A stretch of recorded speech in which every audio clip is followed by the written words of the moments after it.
Assalamualaikum warahmatullahi wabarakatuh. Salam sejahtera. Berjumpa lagi dengan saya Rima Dani Hidayusata, CGP dari DKI Jakarta Angkatan Kelima. Kali ini akan menyajikan jurnal refleksi. Ini adalah bagian lanjutan dari demonstrasi kontekstual. Apabila ada yang belum melihat videonya, silakan lihat videonya dulu ya. Pada video ini kita masih merekonstruksi pemikiran KHD. Mengapa saya bahasakan dengan kata rekonstruksi? Karena pemikiran KHD ini sudah ada sejak lama. Mengingatkan kembali tentang pemikiran KHD, diantaranya kita harus menjadi penuntun yang baik untuk anak-anak. Kemudian kita harus bisa menghamba pada sang anak. Lalu kita juga bisa menggabungkan belajar dan bermain dalam satu kesatuan. Lalu langkah selanjutnya adalah bagaimana membuat belajar yang menyenangkan untuk anak-anak. Menyenangkan adalah kata yang banyak arti. Menyenangkan berbeda-beda artinya bagi semua orang. Tidak ada kata menyenangkan sama antara satu dengan yang lainnya. Satu orang dengan lainnya menyikapi kata menyenangkan ini pasti berbeda-beda. Lalu bagaimana caranya kita sebagai pendidik bisa menyenangkan semua murid-murid kita? Dan inilah awal aku melakukan perubahan. Kalau ditanya bagaimana perasaannya? Perasaannya berjuta rasanya. Langkah pertama yang aku lakukan adalah melakukan identifikasi. Apa itu identifikasi? Identifikasi adalah menggali sebanyak mungkin informasi tentang anak-anak kita. Hal yang mereka sukai, hal yang tidak mereka sukai. Mari kita melakukan identifikasi. Caranya dengan berdiskusi. Jangan malu dan jangan segan untuk bertanya kepada anak-anak kita. Ingat demonstrasi kontekstual. Ada kata-kata bijak di mana apabila anak tidak bisa belajar dengan kita, kitalah yang mulai belajar dari mereka. Bagaimana berdiskusi dengan baik?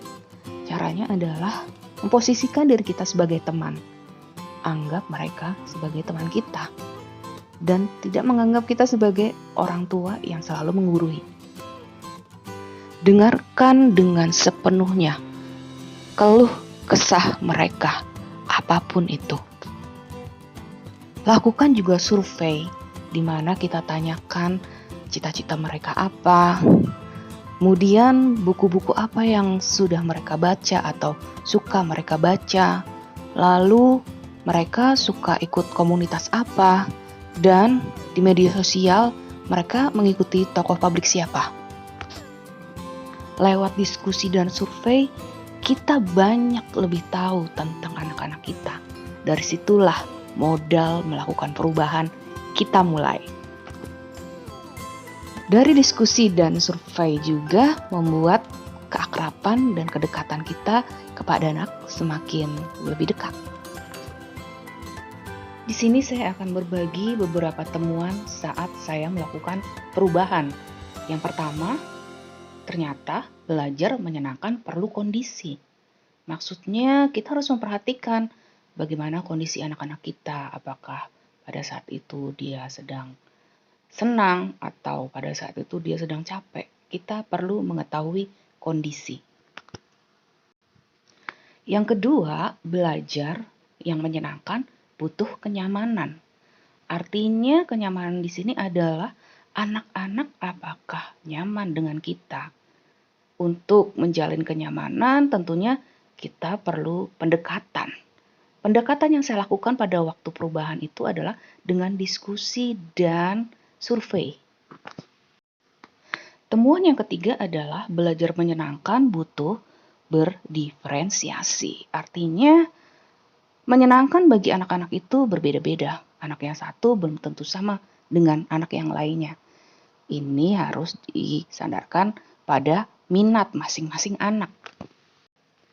Dan catatan baiknya adalah anak-anak bisa kok bekerja sama dengan baik apabila kita mau mendengarkan mereka. Nah, sekarang kita ke pelaksanaan. Pelaksanaan dibagi menjadi 3 tahap, yaitu perencanaan, pelaksanaan itu sendiri, dan refleksi. Di tahap perencanaan tentunya kita memerlukan adanya perencanaan pembelajaran. Dan perencanaan pembelajaran itu tentunya yang tadi disebutkan harus berdiferensiasi. Dalam pelaksanaan, saya mengambil metode bermain peran dalam mempelajari strategi perjuangan bangsa Indonesia sebelum abad ke-20. Di dalam bermain peran ini, kita bagi-bagi tugas. Anak yang kinestetik, dia memerankan tokoh. Anak yang audio, untuk anak yang audio mungkin kita beri kepercayaan mereka bercerita. Sedangkan anak yang visual tentunya mereka membantu teman-temannya untuk berdandan seperti tokoh yang mereka perankan. Tahap yang terakhir adalah tahap refleksi. Dari tahap refleksi ini kita menganalisis kegiatan yang sudah kita lakukan.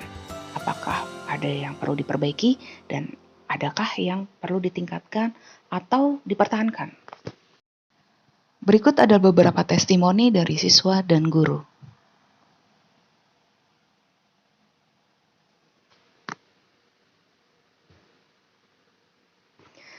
Demikian video jurnal refleksi saya.